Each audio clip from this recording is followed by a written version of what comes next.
So our last session is about setting the stage for testing and assessments. And according to our survey, lots of people want to know about testing and assessments. So I think this will be one of those sessions people will really want to tune into. So Dr. Rita D'Ast, I didn't say it right, Rita. I know I didn't, but is the Associate Dean for Teaching and Learning at Johns Hopkins University School of Nursing. And Krissa Hudson is an Assistant Professor at Johns Hopkins University School of Nursing. And I want to do a shout out to Krissa. She just was named one of the inaugural digital fellows at the AACN, and we're so proud of her representing Maryland and being involved. So just a great shout out to you, Krissa. Well, thank you. I am a proud graduate of the University of Maryland, so thank you. And also a recipient of the NSP2, the Nursing Faculty Achievement Recognition.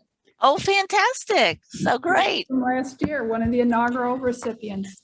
Well, thank you. You're just doing all these inaugural things. I have a great team. Yeah, one of a kind, isn't she? It's not hard to look good when I have a great team with me. And you cannot steal her.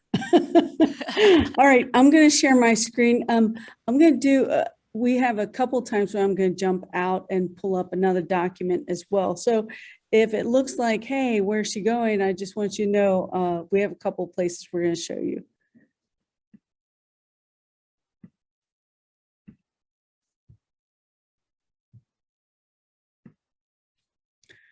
So welcome. My name's Krissa Hudson. Myself and Dr. Doust are going to go over setting the stage for testing and assessment. Our objectives are as follows. We're going to go over, talk a little bit about didactic material and clinical performance using next generation testing. Going to highlight just very, very briefly next generation question formats. There's 15 different question types and scoring is different as well. It's really important that those of you that are users with different schools, that you identify your environment. Look for ways to test and evaluate students with a new format and see what you have available. We're going to talk about applying the Lassiter rubric, which I know Lisa highlighted earlier this morning, and then just give you a taste about comparing and contrasting test management technologies. So the sessions that we're going to offer, there's 5 of them. So this is an important point for you to think about. Thanks to Dr. Billings. We will have a test question expert, Dr. Hensel, will come in and give an overview of next generation questions. On the second session, she's going to talk about how to write a case study. And with those case studies comes different questions. So drag and drop, multiple choice, multiple response. That'll be session 2. And then standalone questions, the bow tie, Dr. Hensel will also go over. Then Rita and I, Dr. Doust and I are going to go over looking at clinical judgments using simulations, how to assess that and evaluate students' ability using next generation questioning. And then we're going to look at test management, learning management programs with next generation. So in essence, as you've seen so far, we really want this to be working sessions. And Dr. Wiseman, Dr. Billings, it's going to be very important that in our sessions you bring material with you. And I want to highlight the fact that these questions are based on the new questions are based on 2 things, either standalone cases or an unfolding case study. So you have to have that kind of at your fingertips. So we quickly talked about this, but realized the NCLEX is still essentially the same. On the left, if you are super high functioning, you're super smart, or you're low functioning, you will have still 52 traditional questions, okay? The NextGen questions are only going to be 18 new items. So you'll have cases with 6 new questions each, okay? And those who get the standard test will have the 18 new items and 117 traditional items. So realize that the traditional testing method will still exist. We just have some new test items. So in the sessions, we're going to talk about the new items, obviously, either the unfolding case or the standalone case. With the unfolding case, these are all the new items that can exist. Remember, Dr. Hensel will be going over them. What is unique about them, and I'm going to give a couple examples, I'm not going to highlight all of them, only a couple of them, is that the scoring is different too. So, and then the standalone case, 2 different types of test items are trend and bow tie. And Kathy actually gave an example of the bow tie earlier.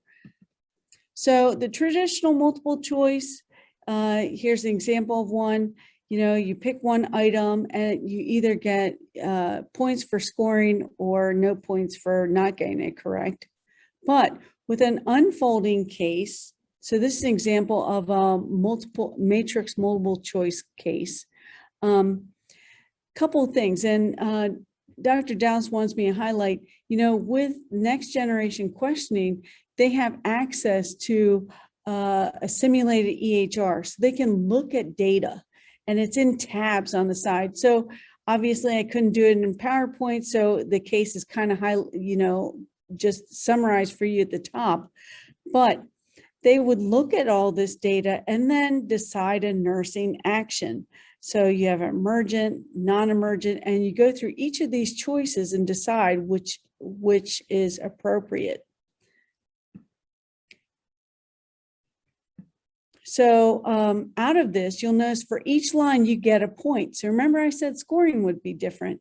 So for instance, nursing action, enter NPO and EHR, is that emergent or non-emergent?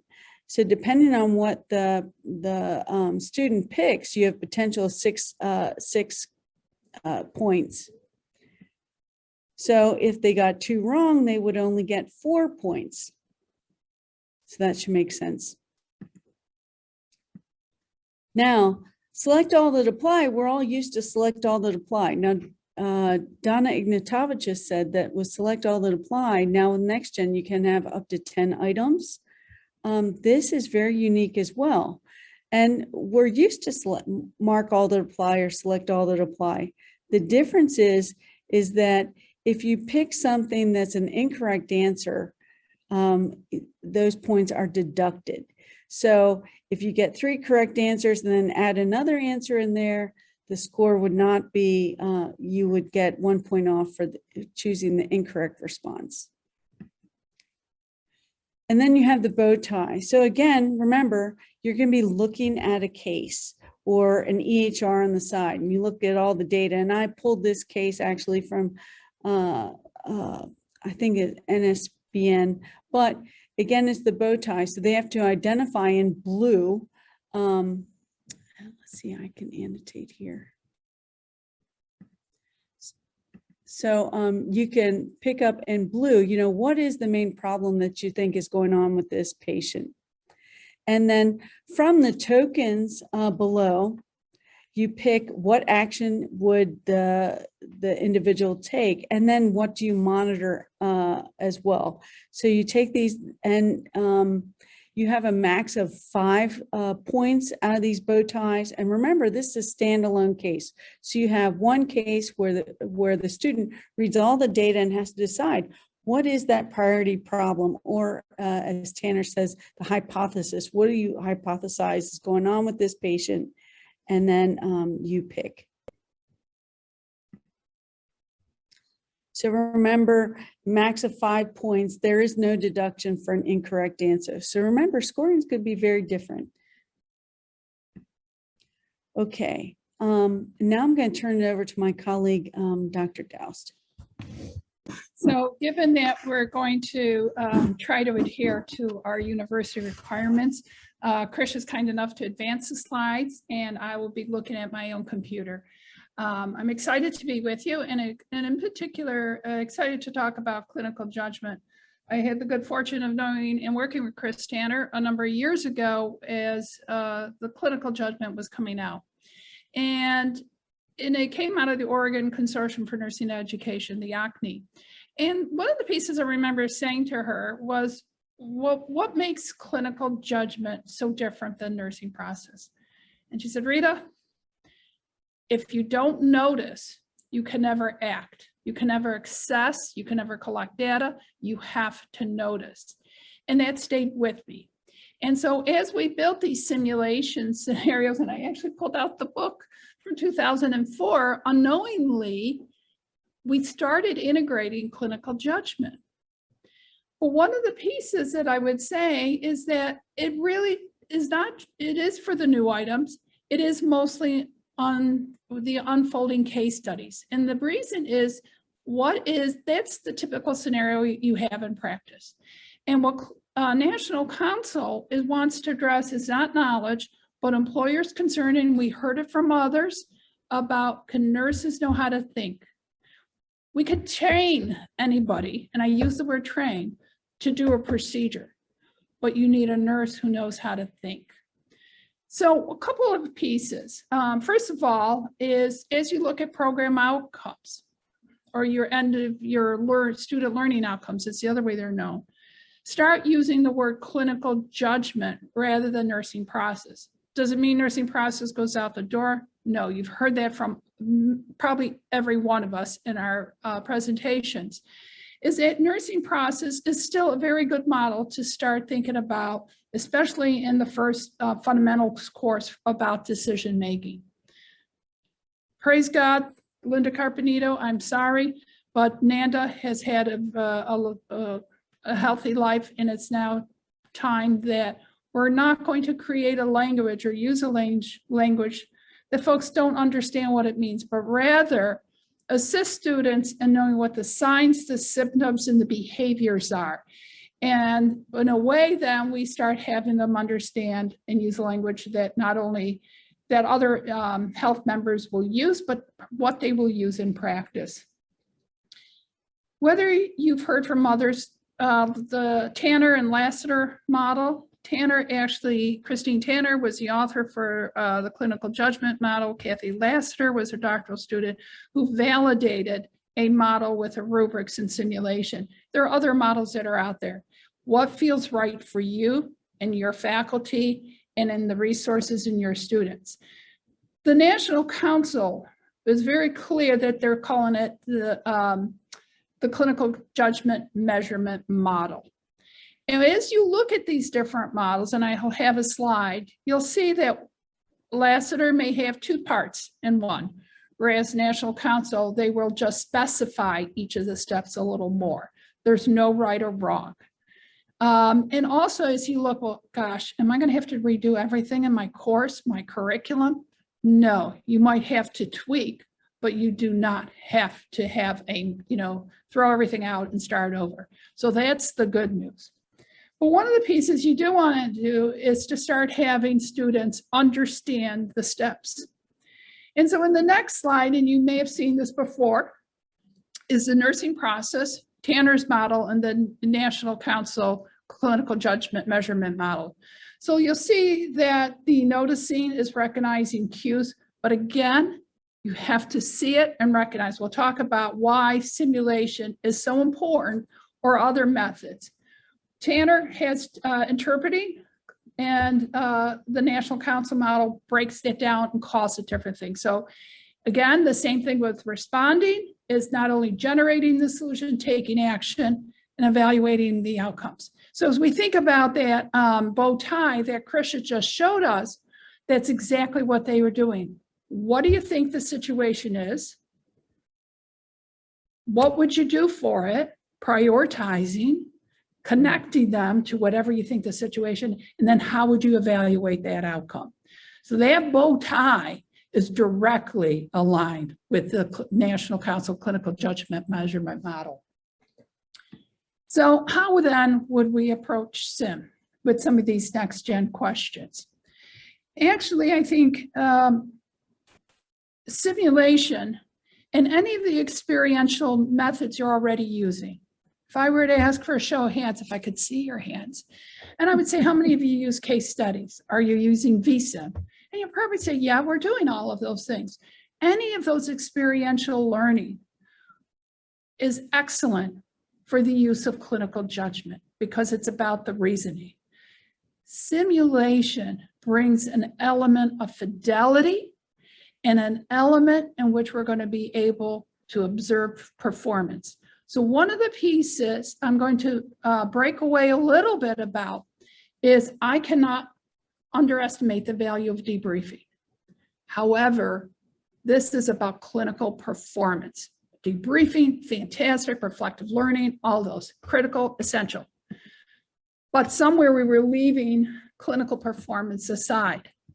So one of the pieces that we started with, and I bring up the Lassiter model, mainly because it's what the Tanner and Lassiter model, what I started using in the early 2000s.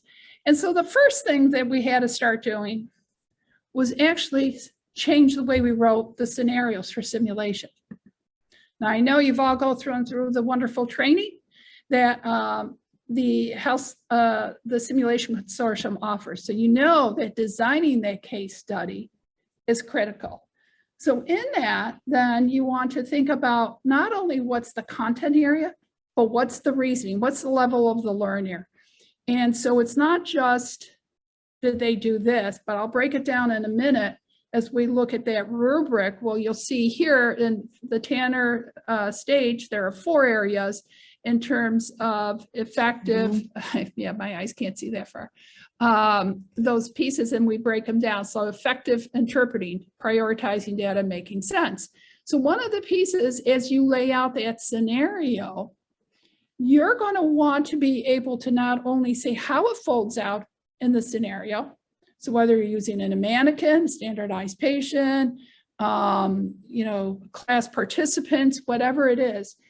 But now what you want to say is, in this case study, this scenario, here's what that means. So you have to take this template, this rubric, the Lassiter clinical judgment.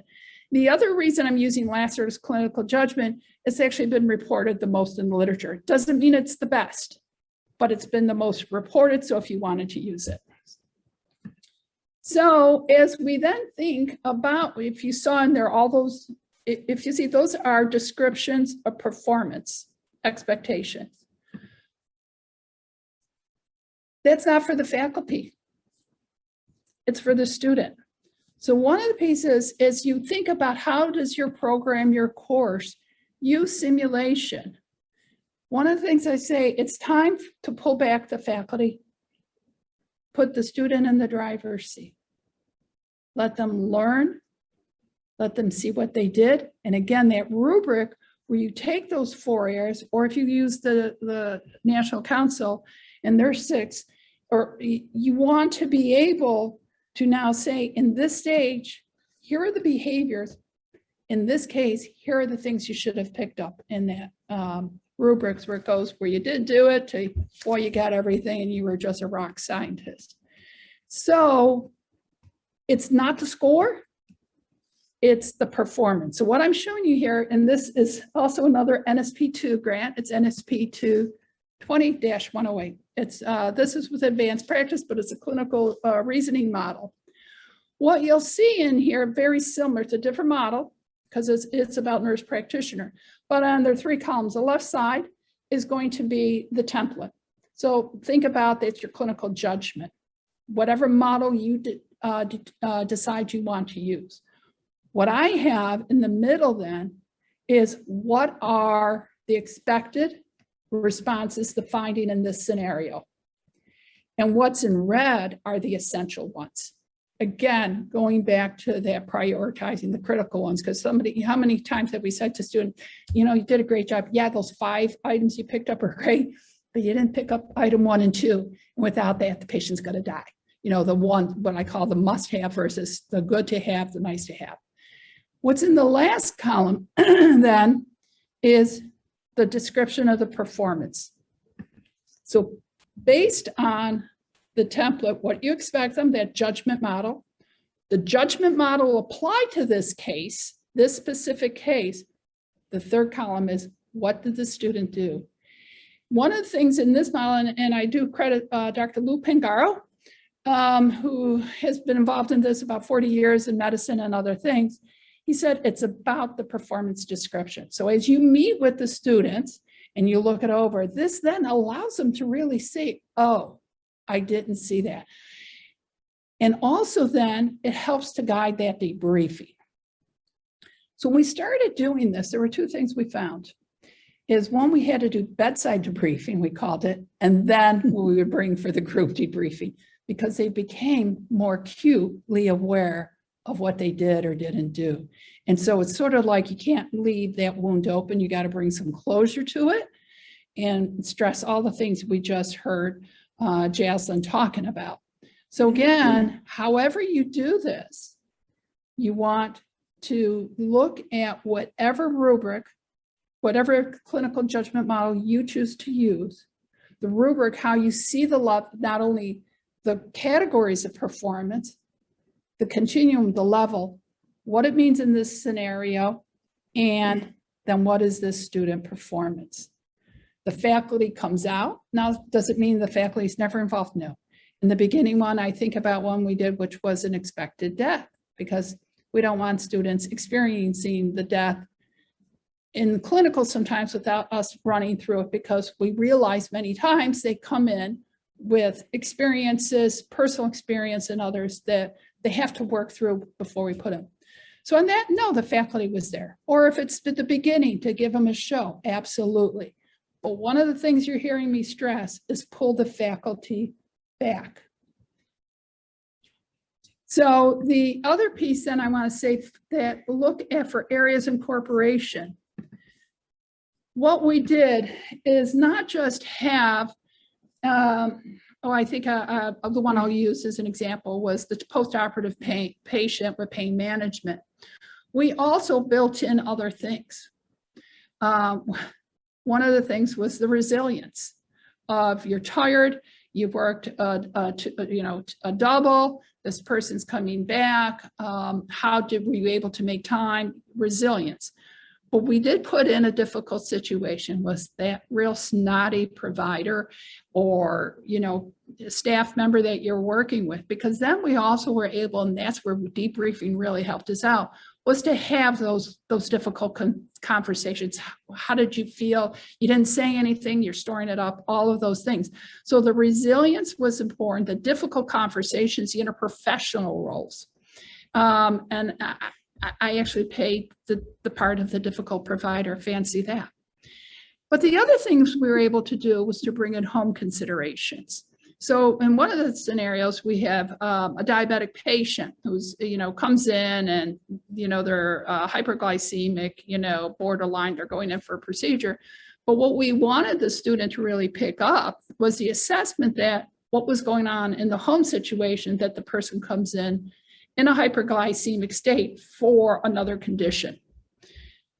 So as you step back, and you may already have this, what I would say is as I worked with the faculty, I said, close your eyes. Just tell me out of this course, what are the kinds of scenarios that any student should know? I'm like, well, that's easy, Rita. First they didn't think they could give me 5. Then they said, can I have 10? I said, no. And we settled on 7. So that's the piece I would say is pick the critical ones, infuse the thread through the other kinds of concepts you want. And then we also had a coordination with employers for the expectation of practice. Because one of the things we found, as well-intentioned as we are in academics, and we think we know what they need in practice, sometimes it's not always the same. So we would invite individuals and either have them look at the scenarios, look over the performance, and give us some of the pieces. And that actually was very helpful. And in that postoperative one that I was talking about, it was actually the surgeon who said, no, I want them to exsanguinate, bleed out. because I want to see how they will perform in an unexpected situation. And I said, I only got so many liters of artificial blood ready, but those are the pieces. So I talked a lot about that. And I think, Krisha, or is that me? We can both speak to Okay, this. so I'll take the first bullet item. First of all, I know that the Simulation Consortium has really helped a number of schools with electronic health record system. I cannot emphasize the importance of that enough. And the reason is part of the judgment, part of the professional role is knowing what questions to ask, where to find the information, and that how to assess it. Let me say that again. The importance of electronic health record. Don't give them everything. Part of it, because of the real life practice, is you have to figure out how to do it. And that's a little tough for us because it's costly. But the use of electronic health record to evaluate clinical judgment in simulation, whatever method you use, and then in a later session, you'll find out how we're suggestions for how to do that with some of the online testing platforms. So as I mentioned before, it's really very important that you look at your own learning environment, see what you have available. As Dr. Wiseman talked about earlier, a lot of facilities have Blackboard. There is some ability to do hotspots in Blackboard. You know, what do you have? You need to maximize what you have. Do you have Qualtrics, Soft Chalk, Canva? So see what you have and how you can utilize it. And as we go through this process, we'll share to the best of our ability, you know, what is the cost, how flexible are some of these things, and functionality from our standpoint as we evolve. So that is a little bit of what we went over. Here's my references. I pulled the examples from Donna Ignatovich's book, and as mentioned before, the NCSBN models are really well, and I should have put in Lassiter's article as well. My last statement is right now, I don't know of any learning management system that can do the full suite of NextGen kind of questions. So one of the pieces that we're getting ourselves ready here is that there will be an additional cost for probably an external exam authoring system. The good news is that we have wonderful resources and minds in the state. We'll be evaluating them and recommending. We also have schools that are using them. I know the University of Maryland is using ExamSoft, and we have divisions within Hopkins that are using it. But one of the components, especially as you start to prepare costs for students in the next year, because it's their financial aid package, is start to build in or have conversation with your deans or directors about the cost. Well, that's it for us. Do we take questions? Yes, we can take some questions. Thank you both. Lots to think about, lots to learn. I'll be looking forward to those workshops and learning more. And yeah, it's going to be a little complicated, and we appreciate your guidance. And I know that Rita, you've been involved in, is it NLN with the testing? Was it? I have. With the Board of Commissioners, I just came off. I was the immediate chair for the certified nurse educator exam. At this time, I can tell you the CNE exam is not incorporating NextGen kinds of questions into their examination. Good. But I don't think I'm breaking any confidentiality. However, what I can say is that the online, testing systems, I'm not aware of any that can really do it all yet, including ATI. I think ExamSoft might be more the front runner. I think others will scurry, but we'll just have our group here as well as others. We've got Becky, Dr. Wiseman's pulled together a great consortium here, trying to figure this out. As she once said, we've got the best minds in the country here in Maryland. Why We not do. us? We do. We'll figure it out. But for NOLN, at this time, I think everyone's trying to see the rollout for National Council, and I don't know of any LMS at this time that can do the full suite. They can do some components, maybe not others. Mhm. Yeah, and I think if we try to wait for the NCSBN to roll something out, it's going to be too late because, as I said earlier, the students who entered this fall Yes, will be the ones that will be testing in April. absolutely. It'll start in And April of 23, so they won't graduate maybe until May, but they will be the ones using this. And if we wait too long, we will have lost 2-3 semesters with our students to help them. I think it's important, and also for the students, many schools pass the burden on to students for many of these things, not because we want to, but because the budgets or the systems don't allow. But $100 or $200 or a few hundred a year, depending on how it is, can be a lot for students. So I think anything we can do now, if we overestimate, it won't hurt their financial aid package, their ability to get subsidized loans. But if we don't, it can hurt them. Yeah. By not having that cost built in. And these fee structures, I know in the university system, you have to give a year's notice to get approved for the following. So, it's almost a 2-year process. Once again, a little late in the game. So, we have to be working for it, trying to think ahead and getting these things through our system. So things for faculty to be thinking about within their own schools, how they want to go. I think there's some questions on chat. Heather, did you want to bring them up now for Krissa and Rita?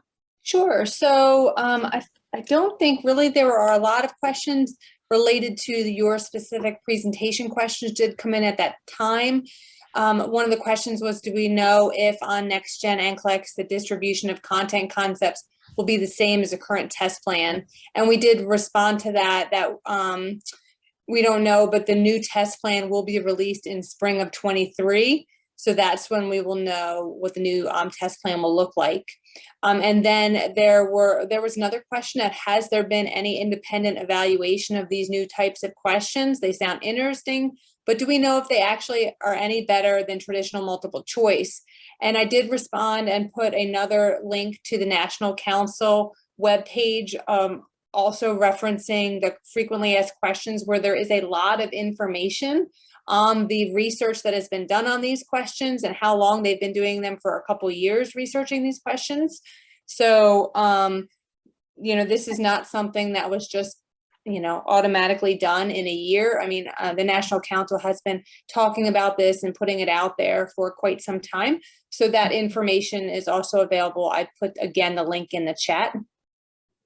I think it's really I don't know great. if there are any other studies done by other individuals. I Only think in the National Council, if you look at their testing plan, their technical standards in the piece have been very deliberate and slow and so careful. I think it's well worth it. And that's probably why technically how to offer these electronically, it has probably been delayed.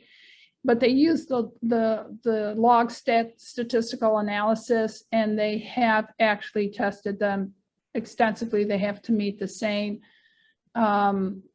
rigor that any existing, what I call quote unquote traditional question, they actually have. Phil Dickinson, that's his specialty. He has done it extremely well.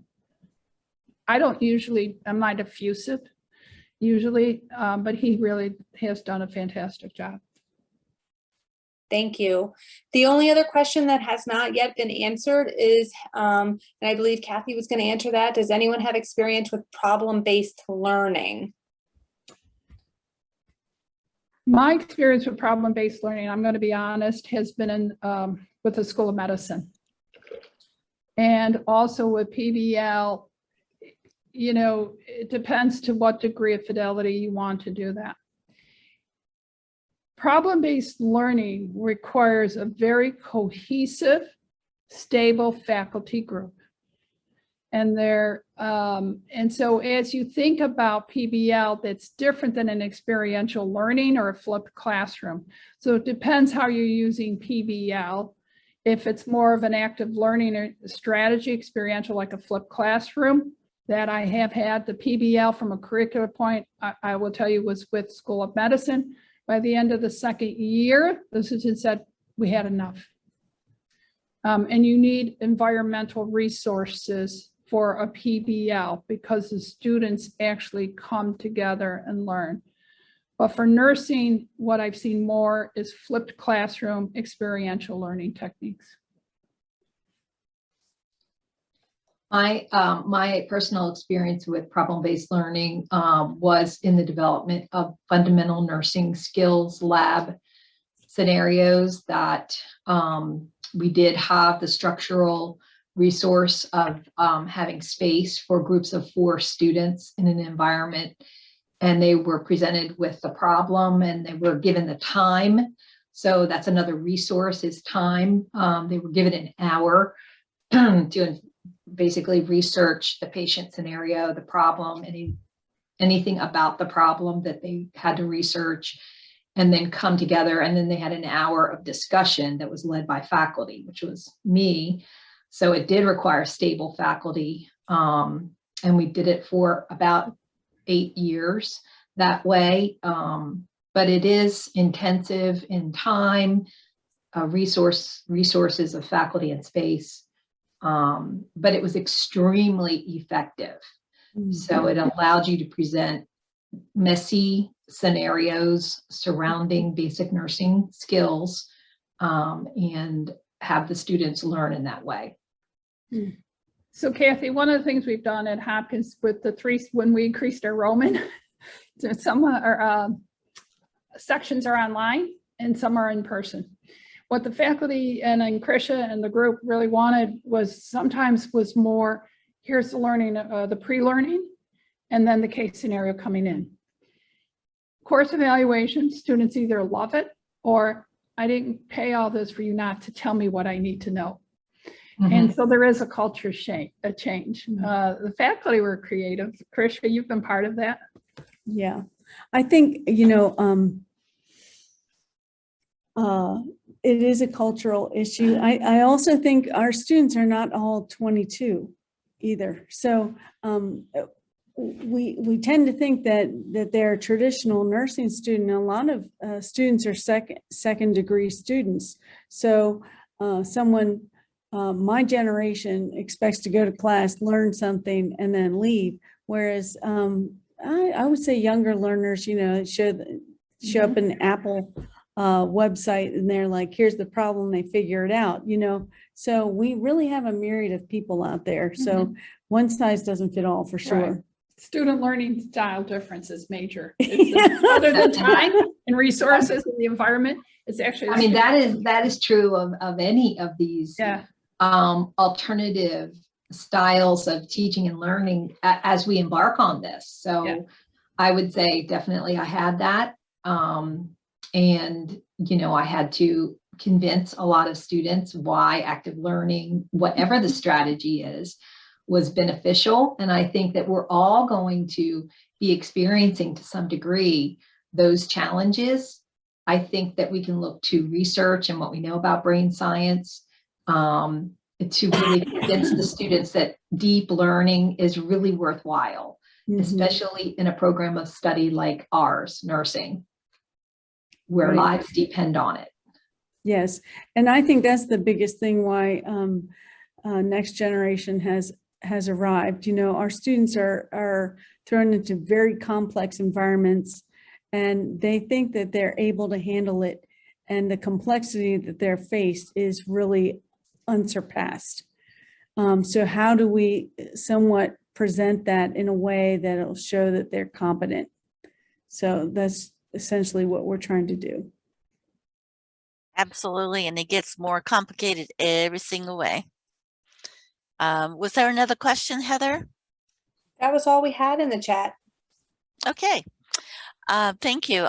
Now, Thank you, Heather. We really appreciate you monitoring our chats, pulling things together and responding, and very important to keep that going, and we really appreciate it. Thank you, Heather. No problem.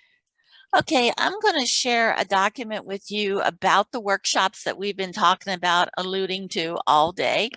And let's see if I can get the right one up. I think this is it. Let me know if you can see it. Can you see it? Yes. Yes. I think you can. Yes. We, as the advisory group, the committee, have put together a whole topical program for our workshops, which will be posted on the Maryland Nursing Workforce Center's website and on the NSP2 website, and we'll send out those links to all the participants. And this is a living document. So this is where we are today. And we will be developing more as we go along, and we certainly encourage any participant here or across the state or someone you know who would be interested in providing a workshop. As we said earlier, we have a wealth of knowledge and experience in the state of Maryland, and we're trying very hard to support each other and collaborate with each other. So we're welcoming and open to anyone who'd like to do a workshop on any of the topics. We welcome you. And if you have an interest, put together as sort of a prospectus, like an overview of what you'd like the workshop to be, what your objectives would be, how you'd like to conduct it, just sort of a sense that we would understand what your workshop would be. And we would really like to hear from you. So where we are now is that we're planning on our workshops to be about an hour each, because we know everyone's time is so valuable that we don't really want to make them long day things. And that they will be individual.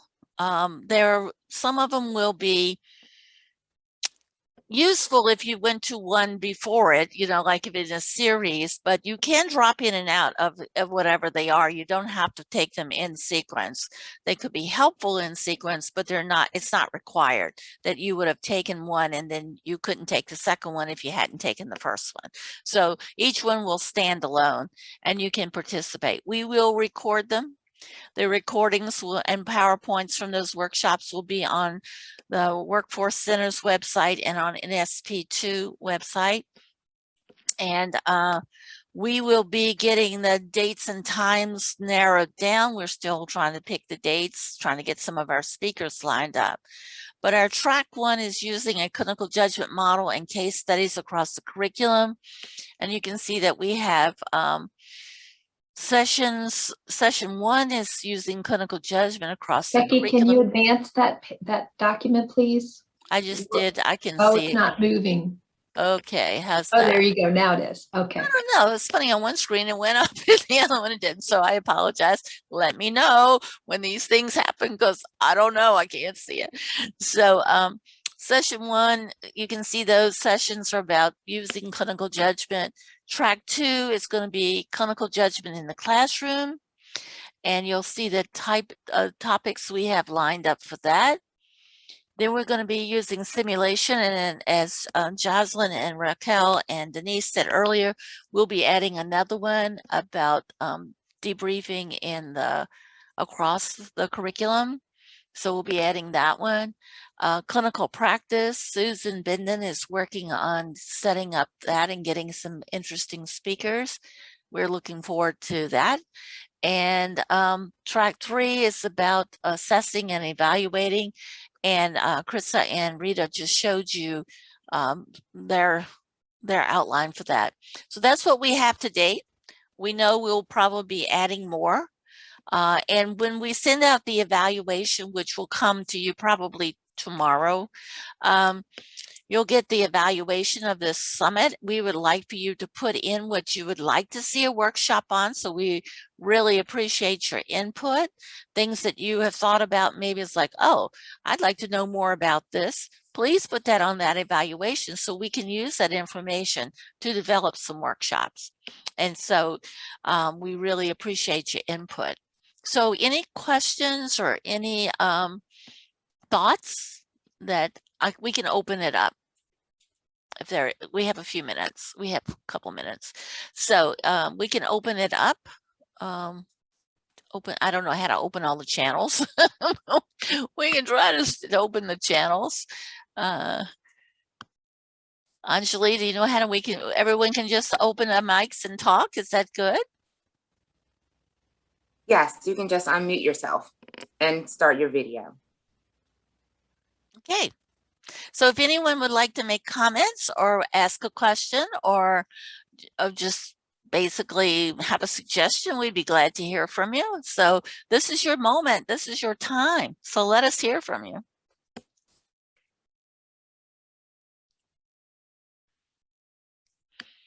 I know that there are a lot of opportunities out in the arena for NCLEX and getting ready. Lots of people have jumped on the bandwagon, and that's great because that just gives us more opportunities to learn things.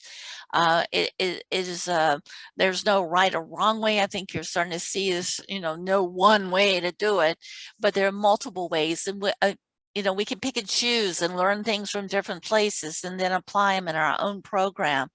So we encourage you to get all the information you can. We're trying to support you here in the state. We like to tap into our own resources in the state because we've got a lot of great resources in this state, and we'd like to be able to share with each other. So any comments, any questions, or any observations? Becky, some folks are asking about CE for today's workshop, which we don't have. We're looking into that for the future. Also a question about cost for the future workshops, and there's no cost associated, correct? Right. There's no cost. It's all supported by NSP2. So there's no cost. Now I'm gonna explore the CE. There will be cost. I'm pretty sure I can cover that with the grant monies I have, but that takes the planning and all the work that goes on behind the scenes to set up the CE. So we will be working on that, but our intent is to give CE for the workshops. Each one will get their own CE because, as I said, each one is a standalone workshop. Okay. Can Rita like to respond to one of the questions? Sure. Sorry. I think someone asked a question if there were studies on next generation type questions independent of what's been conducted by National Council. I'm not aware of any. However, if someone wants to start those studies, I think that would be a good piece, but no, because to understand how long it gets to you develop that construct testing, not only the construct, the kinds of questions they've just come out. I am not aware of anything that's reported out in the literature. But again, this is not my dissertation topic, but I'm not aware of anything external to National Council at this time.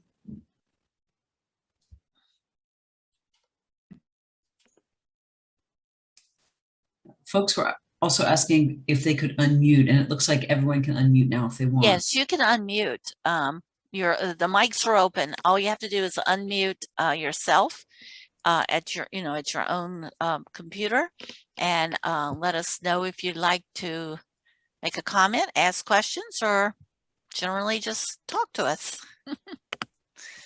Hi, Becky. This is Laura Sessions from Towson. And I first want to say every one of these things that I come to is just stellar. I mean, you guys do such an amazing job, and I really applaud you. And I feel like we are so lucky in Maryland to have this resource. But my next comment is, so again, thank you for that. My next comment is a lot of us, this is a lot of work developing these case studies. And I was wondering if there was any interest in developing like a cross school groups to kind of come together and work on these things as teams that we could bring back to our own schools so that we're not all having to create everything individually. Oh, So, Laura, that is wonderful. That is I so know we're going to be wonderful. talking about the case studies on the next session, but that might be something to, for people who are interested in that, to like just get together and form a work group so that, and the more, I'm a big believer in collaboration, but the richness of the ideas that multiple people could bring to a case study would only enhance it. So that's just my comment. Thank you, Laura. Kathy, would you like to talk about that? Well, one of the ideas that we've thought about for this group, for this statewide group, is to run a monthly or a blog, nursing faculty blog, something where we could have a listserv and we could share within our group resources. We also have discussed a clearinghouse of case studies at the University of Delaware. There is a problem-based learning clearinghouse of cases, because, you know, cases are very time intensive in the same way. PBL cases are time intensive. So we're really open to these suggestions and these ideas, and sort of getting through this summit was sort of step one. But now kind of sifting through the suggestions as they come forward and we kind of move into the next stage. We are open to these ideas for sure. In the session that Diane and I are going to lead, which is going to be talking about curriculum, and then there'll be a work session after that on creating case studies. We can, I'm going to share some data that I have been collecting from clinical instructors. Now, the University of Maryland, you know, we have a lot of clinical instructors, you know. So I have a survey, a IRB approved survey that is deployed right now, and we're collecting data from our clinical instructors about topics for case studies. And I have also been curating a list of topics from other resources that I can't really name the source, but I have resources of various hospitals in the community, committees and work. So I have been collecting this information with permission, of course. And I'll be presenting that as ideas about what to come up with as for our topics for our case study by patient type. So there is work being done, but in the creation of the case study, that would be really great to do something together. Yeah, we've talked about support groups. You know, each of us supporting each other. You know, this is a journey. Basically. We're all on here. We're all on this journey. And I really believe, Laura, like you said, sharing is so important. You know, think about a case study. A case study is not a proprietary thing, really. It's just putting together what we know to be what happens in the clinical setting and putting those things together. And it's like, why can't we share those? What's wrong with sharing that? You know, how we teach to it, how we encourage our students, how we apply our clinical judgment model. Now, that's what you do at your school, you know, what you do. But the case study itself, why not? Let's develop some. And I'm all for it. That was one of my visions, was that we would be networking and sharing with each other, because a lot of people are doing some good things. Let's share it. So I'm excited about that. There was a question if graduate students could pop into our workshops. The workshops are open to anyone. Okay. We aren't going to ask who you are and what you are and what you did. It's like, if you can sign up. I mean, it's an open resource for you. So. And Becky, did you see the other question on the dates of the following of the workshops? We don't have all the dates in place yet because we're trying to line up some speakers. They will be offered in the fall and the spring. We're thinking, we're trying to pick different days during the week, because we know people have to teach and do clinicals. So we didn't want to make them all one, you know, like Wednesdays or whatever. We're trying to spread them out, and we're kind of leaving it up to the speakers that we line up, what's going to work. Remember, we will record them and they will be available to you. We will get that as soon as we nail some of these dates down. We can at least start the ones that are going to, you know, be more on the list coming up soon. So I think we've got some lined up for the fall. So we'll get those out probably in the next week or so. We'll nail some dates down for you. Thank you, Lisa, putting everything on Lead Nursing Forward. We appreciate it. That's great. Thank you.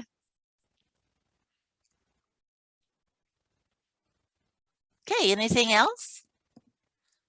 Really appreciate you all coming today. I'm really so impressed. I'm so glad I work in Maryland and that we have such a great community. It's really great. We work together. We work as teams. We're not running over top of each other and competing with each other. I've worked in many states. I've worked in like 8 different states, and Maryland is unique and different. And I'm very thankful to all of you, and appreciate you being here. And thanks to you, Becky, also for your leadership. We appreciate it. Well, it's Absolutely. what we're here for. Okay, guys, we'll break a little bit early. We do really, we're moving forward. We will have things to share, and we will be getting messages out to you. So thank you so much. Bye-bye.